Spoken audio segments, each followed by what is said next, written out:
Hey guys, how's it going? Just just in the garage here where I do my skinning and fleshing and stuff, and I wanted to put out a video with my fleshing beam. I'm definitely no professional at fleshing. I'm pretty slow, but I wanted to make the job as easy as possible when you're trying to learn. So I got this fleshing beam I made, and I went on YouTube quite a few times and tried to get guys to show. I've seen Dave from Trapping World's fleshing beam, and then for you can make the best possible, beam to do the best you possibly can on fleshing for make it easy. So this is what I come up with, and I wanted to show everybody what I did and how I did it, and to see if other guys have suggestions what they use. I know guys use boards or whatever. I'm not really into boards, but I wanted the universal that works for quite a bit of different species of animals and stuff like that. So, and majority of my catches is coyotes and stuff. So probably 98%. So it more goes towards them, I guess. So, but anyways, I'll show you guys what it's all about here.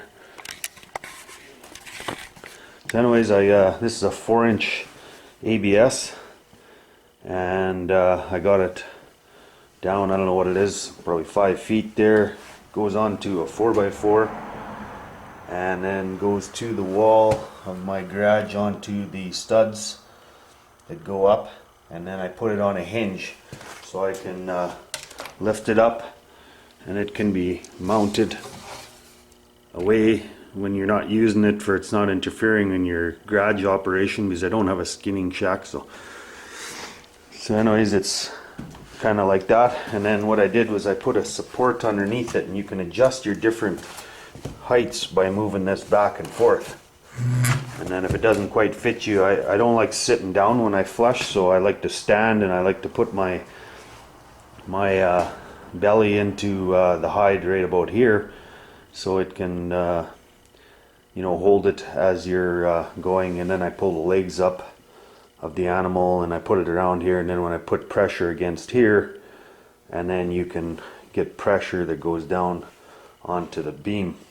Now what I did with the 4x4 to get it around the 4-inch is all I did was, you guys can see that here, I'll go back a little, is I just rounded the 4x4 off in there, and then I just tapped on the ground with the butt of the 4x4, and it wedged itself right in nice and tight, and it doesn't move.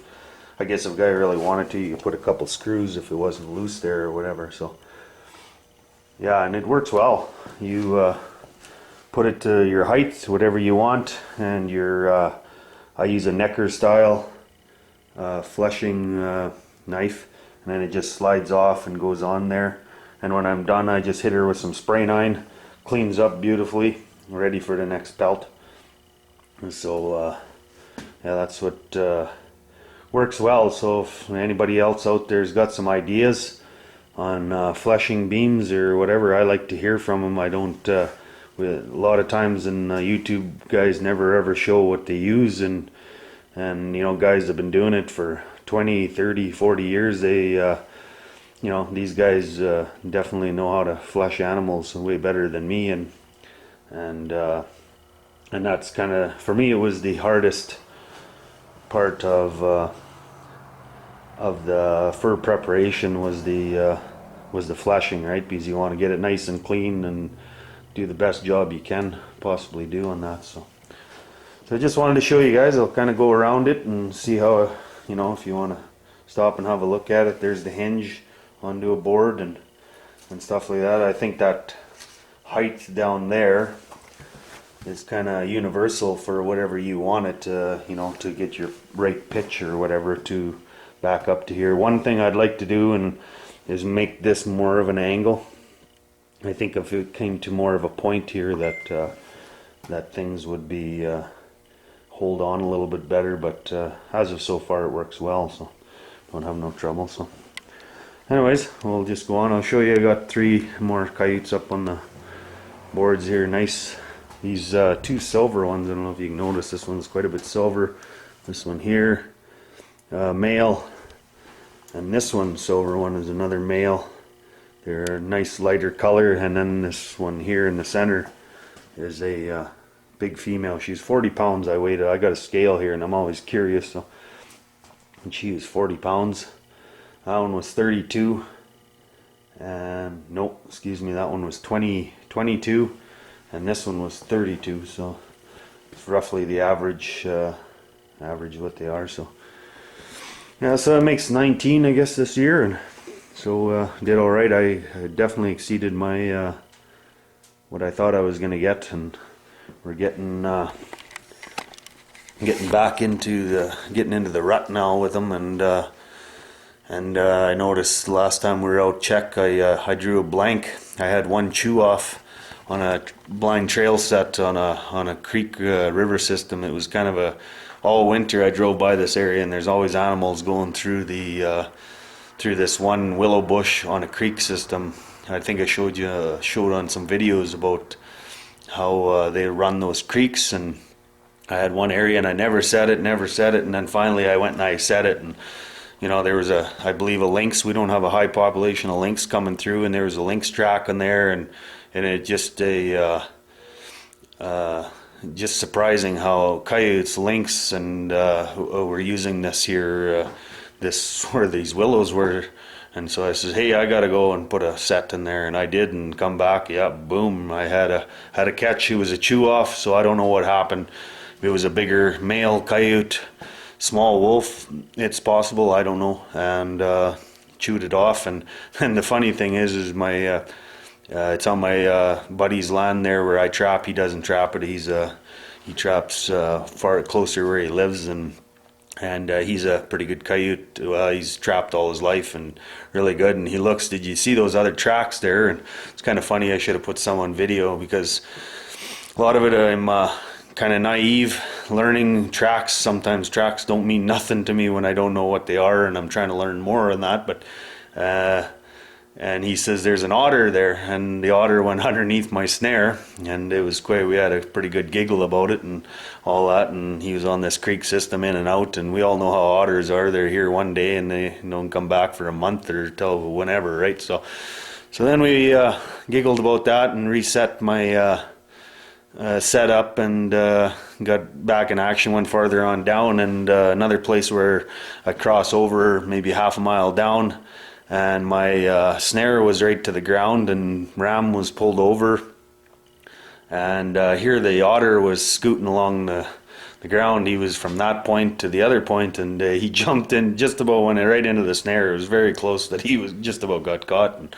one of those things, I guess. And yeah, so it was amazing how these otters run around in the snow like that, but I guess that's their nature. So it was quite an interesting time on the trail last time, but drew a blank, but hey, that's the way it goes, and I wasn't expecting anything. And so we got a few more checks coming up, and we'll see how we make out, and go from there, and see what we drag in. But I just wanted to show you guys the pole there, the fleshing beam, I mean, and go from there, and you guys can get an idea of what everybody else uses. I'm always curious. Like I'm a learner. I like learning. I like watching, and I watch guys how they do things. And bingo, I probably wouldn't have been most successful as what I was without watching guys on YouTube. So the other thing I wanted to do is thanks to all the subscribers and the guys that comment. I really appreciate it. I read everyone.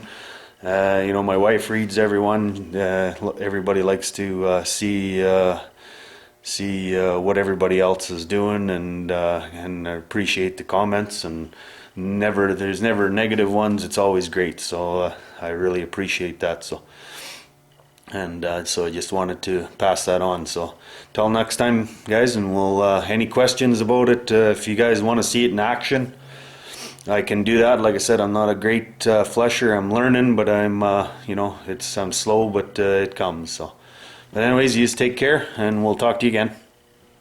Hey guys, I forgot to mention to you is a lot of guys talking about fur tanning and all that, and there's a fellow on YouTube called Sask Hunter. He's from the northwest side of the province of Saskatchewan, and he's got some excellent videos out there on self-tanning. And if guys ever want to take the time and do their own pelts, like I got 6 more here for whatever, like if I'm gonna decide to, depending on the sale in Helsinki there, how it all takes out with fur harvester, and I'm gonna see what it's all, if I'm shipping or holding or whatever. But we want to do our own one of our own coyotes with tanning. I want to make maybe a hat or what have you, but I guess the first thing I got to do is learn how to tan. But anyways, he's Sask Hunter. I'll leave in the comments below there on my video if you guys want to check out his channel. He does a lot of tanning and fur preparation and stuff like that, and making mitts, hats out of his coyotes that he's catching. And it's just a great video. I sit down and watch it. They're lengthy, and they go into depth on what you need, and he answers right away. And if you have any questions, I had quite a few questions on it, and he answers me right away. And my wife Darlene, she's right into wanting to do a hat, or we want to like first learn how to tan. And like I said, these coyotes, they're beautiful fur, and sometimes guys have time to do their own. I'm going to wait till summertime when we decide to do one, and do exactly like he did. Like, it's exceptional work, and great hats and mitts and everything out of coyote fur. So, and we all know how the economy is kind of going here, so it's not the greatest. So for me to hold them back would probably be could be a good thing or whatever. And if a guy's not going to fetch any money for them, they're worth more than a hat for me. So, but anyways, we'll just thought I'd pass that by. So check them out if you get a chance. And like I said, very informational channel. So okay, you take care.